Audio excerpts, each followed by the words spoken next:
Hello வணக்கம், இது உங்கள் சிவி ஜோன். எல்லாரும் எப்படி இருக்கீங்க? இப்போ பார்த்தீங்கன்னா எஃப்ஜே வசமாக சிக்கியிருக்காப்புல.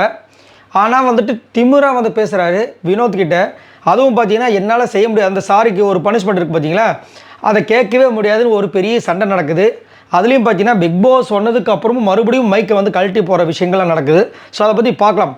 அதுக்கு முன்னாடி பார்க்குற எல்லாரும் நம்மளோட சேனலை சப்ஸ்கிரைப் பண்ணிட்டு பாருங்கள், லைக் பண்ணுங்கள், கமெண்ட் பண்ணுங்கள், ஷேர் பண்ணுங்கள். நிறைய பேர் நல்லா ஆதரவு கொடுக்குறீங்க, ரொம்ப ரொம்ப நன்றி. இப்போ என்ன சம்பவம் அப்படின்னு பார்த்தீங்கன்னா எஃப்ஜே. ஸோ எஃப்ஜே பார்த்தீங்கன்னா பாத்திரம் கழுவிட்டுருக்காரு. அந்த நேரத்தில் வந்துட்டு மைக்கே இல்லை. எவ்வளோ பெரிய தப்பு. பிக் பாஸ் வந்து அனௌன்ஸ் பண்ணுறாரு, எஃப்ஜே மைக்கை மாட்டுங்க அப்படின்னு. உடனே வந்து கானவன் வந்து பனிஷ்மெண்ட் பண்ணு. நான் ஏன் பண்ணோம், நான் பேசவே இல்லைன்றார். அப்பயும் மைக் போடலை. இல்லைடா, நான் ஃபஸ்ட் டைம் வந்திருக்கேன் கேப்டனா, ஃபஸ்ட்டு நாள், தயவுசெய்து செஞ்சிருன்னு கெஞ்சிறாரு. அதெல்லாம் முடியாது. நான் பேசினாதன். உடனே திவ்யா அங்கே சப்போர்ட்டு. இல்லை, நானும் பார்த்தேன் அவன் பேசவே இல்லைன்னு. இப்போ காலையில் விஜய் பார்வதி வந்துட்டு ரன் பண்ணிட்டு இருந்தாங்களா, பேசவே இல்லை. நம்மளும் பார்த்தோம். அதுக்கு மட்டும் வந்துட்டு பிக் பாஸ் சொன்ன உடனே அவங்க போட்டு எல்லாருக்கும் சாரி சொன்னாங்களே, எதுக்காக சொல்லணும்? இப்போ புரியுதுங்களா யார் ரூல்ஸை ஃபாலோ பண்ணுறா, யார் ரூல்ஸ் மீறுறாங்கன்ட்டு. இப்போ வந்து அவர் வந்து முடியவே முடியாதுன்றார். வினோத் கேட்டுகிட்டே இருக்காரு, இல்லைங்க நான் பேசவே இல்லை. அப்புறமா என்ன சொல்கிறாரு, இங்கேருந்து ஒரு இதை எடுத்து வந்து இங்கே வச்சேன், அப்போ மேலே வந்து மைக்கு போட்டோன்னு சொல்லிட்டு நான் தான் கைட்டு வச்சேன். அந்த மாதிரி நடக்கவே இல்லை. பிக் பாஸ் சொல்லும்போது போய் சொல்கிறாப்புல.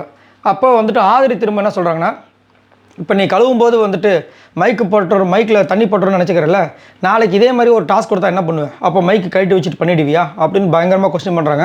அதெல்லாம் கிடையாது, ஆமாம் எம்மெல்லாம் தப்பு, ஆனால் செய்ய முடியாது அப்படி இப்படின்றாரு.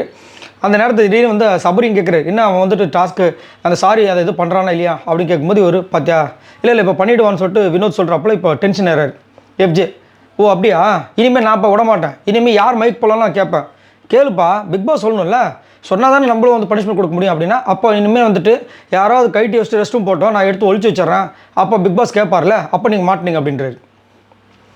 என்ன ஒரு வில்லத்தனம். இவர் தப்பு ஃபஸ்ட்டு செஞ்சுருக்காரு, பிக் பாஸ் சொல்கிறாரு, அதை சொல்கிறதுக்கு உள்ளது. அவங்கவுங்க 1008 வாட்டி கனி ரெண்டு வாட்டி, விஜய் பர் 2 வாட்டி நிறைய பேர் சொல்லிகிட்டு இருக்காங்க. அப்போ அவங்களாம் வந்து கேன, நீங்கள் மட்டும் புத்திசாலி, சூப்பரில் அப்படின்ற மாதிரி இருந்துச்சு. ஸோ இதில் இன்னும் கொடுமைனா, அதில் லாஸ்ட்டில் இவ்வளோ தூரம் பேசிட்டு ஆதரி வந்து அங்கே கழுவுறாங்க பாத்திரத்தை, நீ கொஞ்சம் ஹெல்ப் பண்ணுற அப்படின்போது ஒரு நிமிஷம்னு சொல்லிட்டு பிக் பாஸ் சொல்லியும் திரும்ப மைக்கை கழட்டி அங்கே வைக்கிறார். எப்படி சூப்பரில், எவ்வளோ இதாக இருக்காங்க பாருங்கள், எவ்வளோ ஈஸியாக எடுத்துக்கிறாங்க. இவங்கெல்லாம் வந்துட்டு போன வாரம் வந்து மைக்கோட இம்பார்ட்டன்ஸை பற்றி தெரிஞ்சுக்கணும்னு சொல்லிட்டு விஜய் பார்வதிக்கும் கமருதனுக்கும் பாடம் எடுத்தவர்கள். அது அவ்வளோ பெரிய இஷ்யூவாக போச்சு. இப்போ பிக் பாஸே கூப்பிட்டு இதை வந்து மைக்கை போடுங்கன்னு சொன்னதுக்கு அப்புறமும் நான் வந்து இதெல்லாம் பண்ண முடியாது சொல்லிட்டு, அதுக்கப்புறம் சரி நான் பார்க்குறேன் அப்படின்னு சொல்லிட்டு கடைசியில் வந்து திரும்பவும் அங்கே வந்துட்டு ஏதோ பண்ணணும்னு சொல்லிட்டு மைக்கை கழட்டுறாரு. ஒன்றும் சொல்கிறதுக்கு. சரி, இதை பற்றி உங்களோட கருத்துக்களை சொல்லுங்கள்.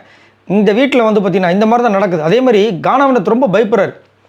விஜய் பார்வதிக்கிட்ட பேசுகிற மாதிரி யார்கிட்டையுமே பேச மாட்டார், கமருதன்கிட்ட பேசுகிற மாதிரி யார்கிட்டையுமே பேச மாட்டார்.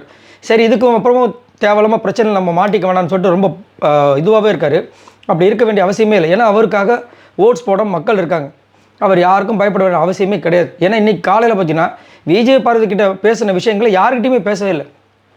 அது அவங்களே சொன்னாங்க, என்னையை மட்டும் சொல்கிறியா, ஏன் மற்றவங்கள சொல்ல மாட்டேன்னு. ஸோ போக போக தான் தெரிஞ்சு பாருன்னு தெரியல. ஆனால் இன்னும் 5 வாரம் தான் இருக்குது, பார்க்கலாம் என்னென்ன நடக்குதுன்னு. இதை பற்றி உங்களோட கருத்துக்களை சொல்லுங்கள். பாய் நண்பர்களே.